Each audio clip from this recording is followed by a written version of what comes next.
I don't think that we can ever have peace with my family unless the truth is out there. Did Prince Harry just destroy Queen Camilla's reputation forever? His memoir, Spare, accused her of manipulating the press and playing the long game to secure the crown. For Camilla, who spent years rebuilding her image, this was a brutal blow. Was Harry exposing the truth, or was this revenge? How did King Charles and Prince William react? And did Harry just sever his last ties to the monarchy? Let's get into details. For years, the tension between Prince Harry and Queen Camilla has been an open secret, but no one expected him to go this far. In front of the world, Harry delivered a scathing blow that left Camilla humiliated. But what exactly happened, and why has their relationship always been so strained? The British royal family is no stranger to internal conflict, but some feuds remain hidden behind palace walls. This one, however, has been brewing for decades, shaped by history, personal loss, and years of resentment. While King Charles and Queen Camilla have carefully maintained their public image, Harry has made it clear he does not see Camilla as his stepmother, nor does he accept the way she has risen through the ranks of the monarchy. To understand why this rift exists, we have to go back to where it all began. Long before Camilla became queen consort, she was already a deeply controversial figure. Her relationship with Charles was no secret, even when he was still married to Princess Diana. For the public, she was the other woman, a presence in Diana's life that symbolizes betrayal and heartbreak. But what did this mean for Diana's children? For William, the duty to the crown meant that he had to accept the reality of Camilla's presence. He was the heir, and that came with responsibilities. But for Harry, things were different. As the younger son, he had no such obligation to forge a relationship with her. The resentment toward Camilla wasn't immediate, but it grew over time. It was one thing to watch his father move on, but another to see Camilla's influence expand within the royal family. Harry and William were just boys when their mother passed away in 1997, but they knew even then how much pain she had endured. The famous interview where Diana revealed, "There were 3 of us in this marriage, so it was a bit crowded," became a defining moment. While Diana's words resonated with the public, they cut even deeper for her sons. It wasn't just a royal scandal. It was personal. As Harry grew older, he saw firsthand how Camilla's presence changed the dynamics within the royal family. By the time Charles and Camilla married in 2005, the monarchy had already worked hard to rebuild her public image. She was no longer the villain in a tabloid drama, at least not officially. But no matter how much the palace tried to position her as a respected royal figure, Harry never fully embraced her as part of his life. The tension between them wasn't always visible, but there were moments when it surfaced. At royal events, Harry remained distant. While Camilla and William eventually developed a cordial relationship, Harry kept his interactions with her minimal. Some royal watchers noted his body language, stiff, uninterested, detached. He wasn't openly hostile, but he also wasn't warm. For years, Harry remained silent on the subject. He played his role as the prince, attending events and keeping his personal grievances private. But things changed dramatically when he stepped away from royal duties. Suddenly, he was no longer bound by palace rules. He could speak his mind, and when he did, Camilla was one of the primary targets. One of the first indications of his true feelings came in a 2020 interview when he and Meghan Markle sat down with Oprah Winfrey. While the conversation mainly focused on their struggles with the royal institution, Harry made it clear that certain relationships within the family were beyond repair. He didn't mention Camilla by name, but the undertones were there. He spoke about trust, about feeling like an outsider, about people within the family who had caused damage. But the real blow came in 2023 when Harry released his memoir, Spare. In the book, he did not hold back. His words about Camilla shocked the public and reportedly left the royal family reeling.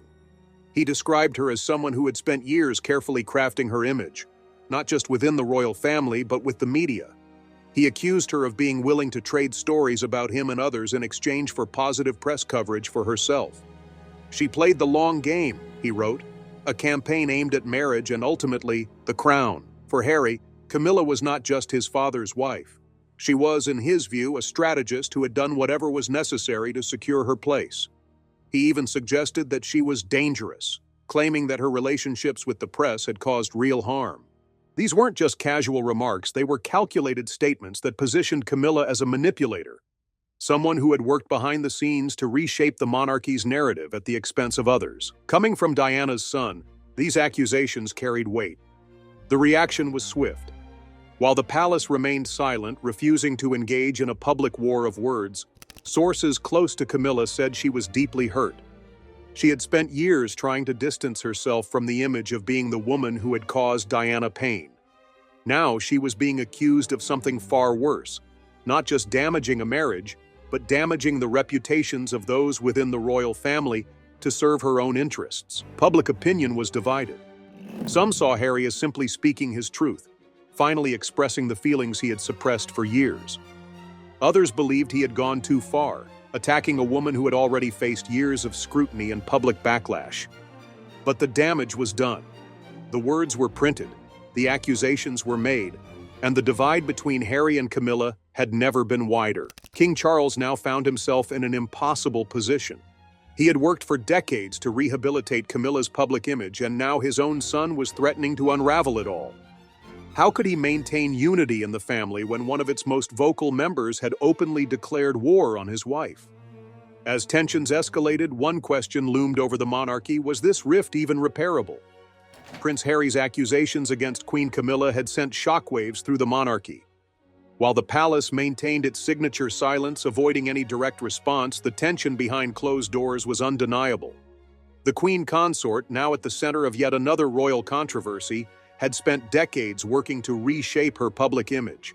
And just when she seemed to have secured her place, Harry had launched a public attack, dragging her back into the storm. For Camilla, this wasn't the first time she had been portrayed as the villain. In the early years of her relationship with Charles, she had been branded as the woman responsible for breaking up his marriage to Diana. The British press had torn her apart, and the public had vilified her. Over time, she had managed to transition from a scandalous figure into a respected royal, thanks to years of carefully managed public relations and unwavering support from Charles.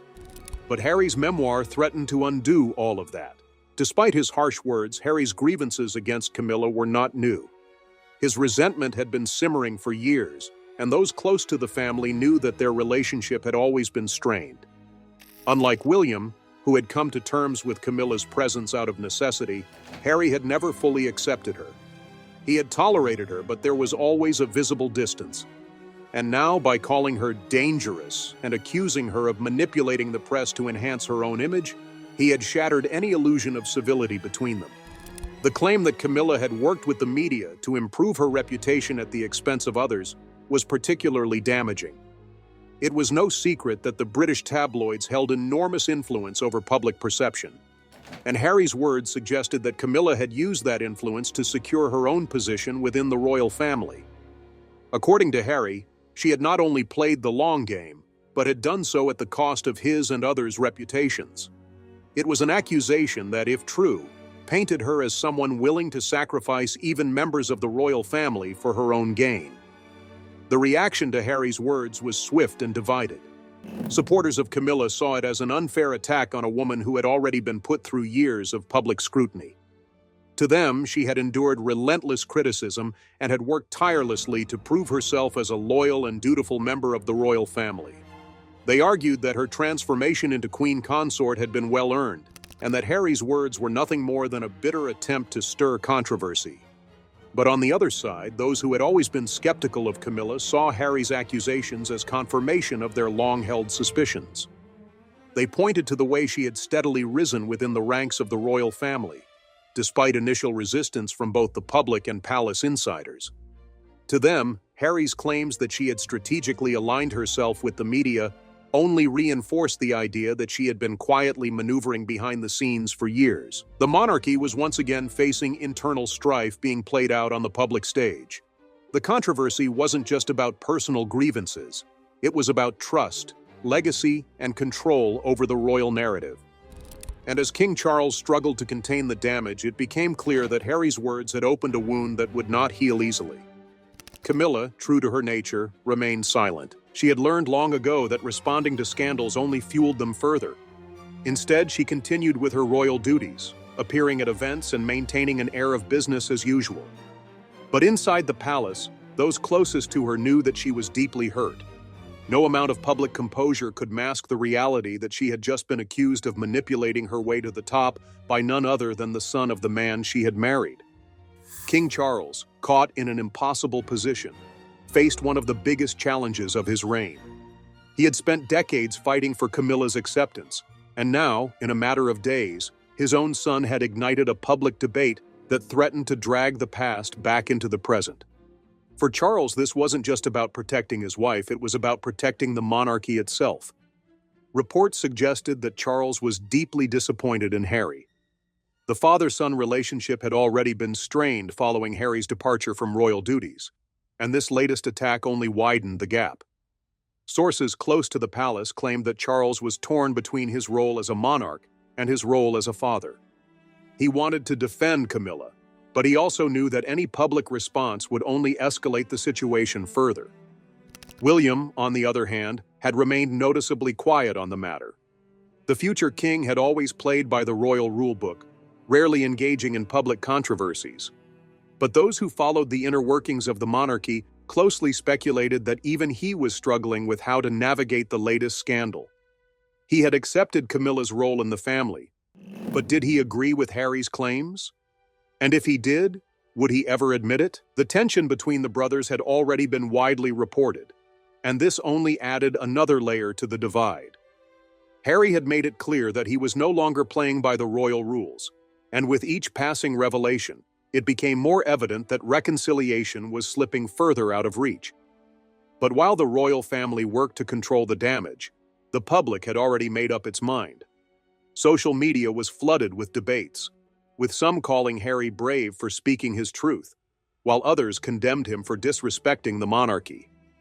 The press had a field day, dissecting every word from his memoir, analyzing every possible hidden meaning, and speculating on what this meant for the future of the royal family. For some, this was nothing more than another dramatic chapter in the ongoing saga of the House of Windsor. But for the monarchy, it was yet another reminder that the past was never truly buried. The echoes of Diana's legacy still lingered, and as long as Harry had a platform to speak, the story was far from over. The question now was how the royal family would respond, if they responded at all. Would they attempt to mend the rift, or had Harry's latest revelations made reconciliation impossible? As the fallout from Prince Harry's accusations continued to spread, the royal family's silence only fueled speculation. Camilla carried on with her public engagements, her face composed, her demeanor unchanged. But inside the palace, the atmosphere was far from calm. There was no official response, no public denial, no words of defense. The strategy was clear: ignore, endure, and wait for the storm to pass. But was that enough? For Harry, speaking out against Camilla was not just a spur-of-the-moment decision. His memoir was not an impulsive tell-all. It was a calculated move to reshape his own narrative, to correct what he saw as years of misinformation and manipulation. He had lived his life under the weight of the royal institution, bound by its traditions and unspoken rules. But he no longer played by those rules, and his words had sent a message: he would not protect the monarchy at his own expense. His portrayal of Camilla as a calculated player in the royal machine was one of the most explosive claims in his book, but it wasn't just the words on the page that had stirred controversy. It was the fact that he had dared to say them at all. The royal family had always operated under an unofficial code, protecting the institution no matter what. And yet, here was Harry, openly challenging one of its most senior figures, casting doubt on the very foundation of her position. It was unprecedented. Even before the memoir, there had been signs of tension between Harry and Camilla, moments that hinted at the underlying strain in their relationship. One of the most talked about instances came during King Charles's coronation. When the world watched as Charles was officially crowned, keen observers noticed Harry's demeanor. While he attended the ceremony, he was noticeably detached, a stark contrast to the rest of the royal family. He arrived alone, seated apart from his brother and father, his presence more of a formality than an act of unity. He did not take part in the balcony appearance, nor did he linger for any post-ceremony events. And perhaps most telling of all, he left within hours, flying back to California the same day. This was not the behavior of a man eager to mend relationships. This was someone making it clear. He was there because tradition demanded it, nothing more. And while Camilla may not have been the sole reason for the divide, there was no mistaking that she was a significant part of it. For years, Harry had felt like an outsider within his own family, and Camilla's growing role only seemed to reinforce that. When she officially became Queen Consort, it was a moment that symbolized how much the royal family had evolved since Diana's death. Camilla, once seen as an outcast, was now one of the most powerful figures in the monarchy, and for Harry, that shift was difficult to accept. His mother's memory had always been his guiding force, and to see the woman she once described as a threat now holding such influence was a bitter pill to swallow. It was more than just personal resentment. It was about legacy, about the way history would be written. To Harry, Camilla's rise represented a rewriting of the past, one that sought to erase the pain Diana had endured. He refused to let that version of events go unchallenged. But Camilla was not the only one left exposed by Harry's revelations. His father, now the king, was also under scrutiny. If Camilla had played the long game, as Harry claimed, then Charles had been her greatest ally. The accusations against Camilla also cast a shadow over Charles's own leadership. Was he complicit in allowing her to shape the royal narrative? Did he turn a blind eye to her alleged dealings with the press? And if so, what did that say about his priorities as king? Public opinion remained split. Some saw Harry's words as nothing more than an attempt to settle personal scores, a bitter attack against a woman who had already been judged enough. But others believed he was exposing a truth that had been hidden for too long. The conversation was no longer just about Harry and Camilla. It was about the very nature of the royal institution, about power and influence, and about who really controlled the narrative. Within the palace, damage control efforts were already underway. Though there was no direct response, there were subtle moves to reinforce Camilla's public image. She was seen more frequently at royal engagements, smiling, poised, unbothered. The message was clear: she would not be rattled. But those inside the monarchy knew that the damage had been done. No matter how composed she appeared, Harry's words had reopened old wounds, bringing back questions that the royal family had spent years trying to put to rest. Meanwhile, Harry and Meghan remained in the public eye, continuing to shape their own story outside the royal family. With every interview, every public appearance, they distanced themselves further from the institution they had left behind. Harry's memoir had been a decisive step in that process, one that made it clear he had no intention of returning. But the rift was no longer just between Harry and the royal family. It had become a broader conversation about trust, loyalty, and the limits of tradition. Could a family so deeply rooted in history truly evolve? Could it withstand the modern scrutiny of a world where information was no longer controlled by a select few? And most importantly, could it survive when one of its own had become its most vocal critic? For King Charles, these were the challenges he now faced. As he navigated the early years of his reign, he had to balance the need for stability with the growing fractures within his own family. His son had turned against his wife in the most public way possible, and there was no easy way to fix it. The choice was either to attempt reconciliation or to let the divide remain, an open wound that could define his legacy. Camilla, for her part, knew the reality of her position. She had fought too long and too hard to let public criticism break her now. She had endured the worst of the tabloids, the judgment of an entire nation, and the whispers within palace walls. If Harry thought his words would undo her, he was mistaken. But the question remained: had Harry gone too far, or had he simply exposed a truth that others refused to see? The public would decide, but within the royal family, the damage was undeniable. The wounds of the past had never truly healed, and with each revelation, the cracks in the monarchy only grew wider. As Camilla continued her royal duties with unwavering composure, the palace worked behind the scenes to control the narrative. Publicly, nothing had changed. She attended engagements, stood beside King Charles, and carried herself with the same grace that had defined her since she officially entered the royal family. But the tension within the palace walls was undeniable. Prince Harry's words had landed with full force, and no matter how much the monarchy tried to ignore them, the damage had already been done. For King Charles, The dilemma was far greater than a family dispute. His son had not only attacked his wife, but had also challenged the credibility of the institution itself.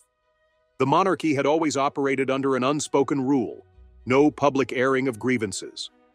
Disagreements, conflicts, even deep personal wounds were handled privately. But Harry had shattered that rule. And in doing so, he had exposed fractures within the family that the world was never meant to see. William, the future king, remained silent. Unlike Harry, he had always followed the royal code. He understood the power of restraint, the importance of keeping emotions in check. But those who observed closely noted that his silence was not indifference, it was strategy. There was no doubt that he had his own views on Camilla's role within the family, but unlike his younger brother, he chose to keep them private. Whether he agreed with Harry or not was a question the public would never have a clear answer to. For Camilla, this was yet another test of resilience. She had spent decades proving her worth, first as Charles's companion, then as his wife, and now as queen consort. The path had never been easy. From the moment her relationship with Charles became public, she had been scrutinized, vilified, and blamed for the downfall of his first marriage. And even as she slowly won over the British public, earning respect for her work and dedication, there were still those who refused to see her as anything more than the woman who had replaced Diana. Harry's accusations had reignited those old debates. Was Camilla truly the manipulative figure he described? Had she actively shaped media narratives to improve her image at the expense of others? Or was she simply a woman who had fallen in love with the wrong man at the wrong time, forced to navigate a world that had already judged her before she had a chance to prove herself? The media response was as intense as expected. Every royal expert, historian, and commentator weighed in, dissecting Harry's words and analyzing what they meant for the future of the monarchy.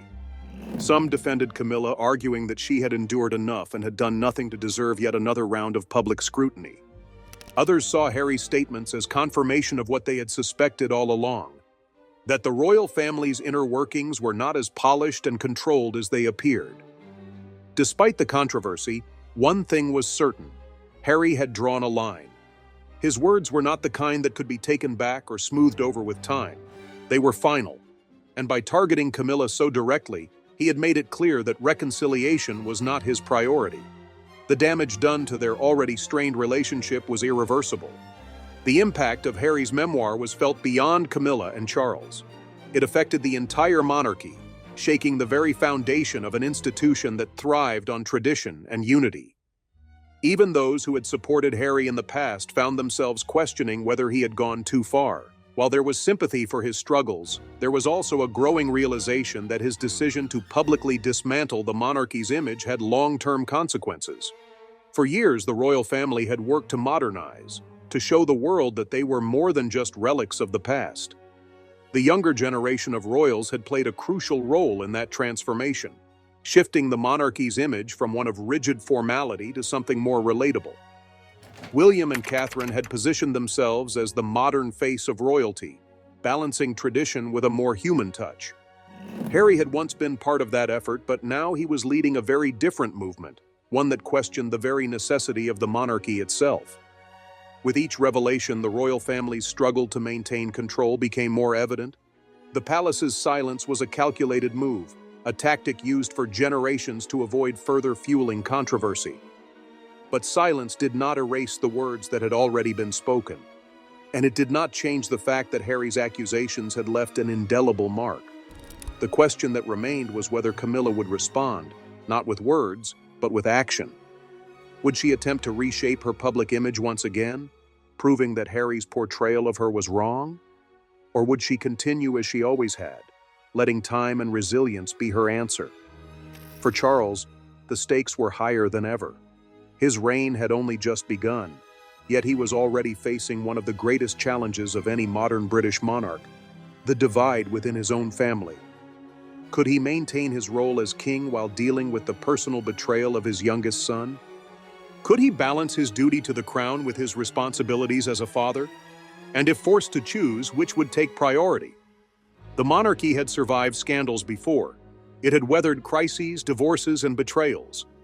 But this was different. This was not a private affair hidden behind palace walls. This was a global conversation, one that was shaping the way the world viewed the royal family. And the most unsettling part, Harry was not done speaking. His memoir was just one chapter in his story. The question was, what would he reveal next? The royal family remained silent, but the world had already formed its own opinions. No matter how composed Camilla appeared in public, Harry's words had cast a long shadow over her role in the monarchy. For many, she had spent decades proving herself, earning her place beside Charles. But for others, no amount of time could erase the past. The accusations against her reignited old wounds, forcing the public to reconsider the woman who had once been at the center of one of the biggest royal scandals in history. Harry had spoken his truth, and whether people agreed with him or not, his words could not be undone. His relationship with the monarchy had already been fractured, but now it seemed irreparable. He had crossed a line that no other senior royal had dared to before, publicly challenging the character of a sitting queen consort. His memoir was not just a critique of Camilla, but of the entire system that had allowed her rise to power. And with every page, he made it clear he had no intention of backing down. Camilla's strategy was the same as it had always been: endurance. She had faced criticism before, and she would face it again. But this time, the stakes were different. Harry's words carried weight, and whether she acknowledged them or not, they had shaped the way many saw her. The monarchy's ability to move forward depended not just on her resilience, but on how the public viewed her position. And with Harry's revelations, that perception had once again been called into question. Charles had fought for decades to have Camilla accepted, but now the battle was being waged all over again. The question was no longer whether she belonged, but whether the wounds of the past could ever truly heal.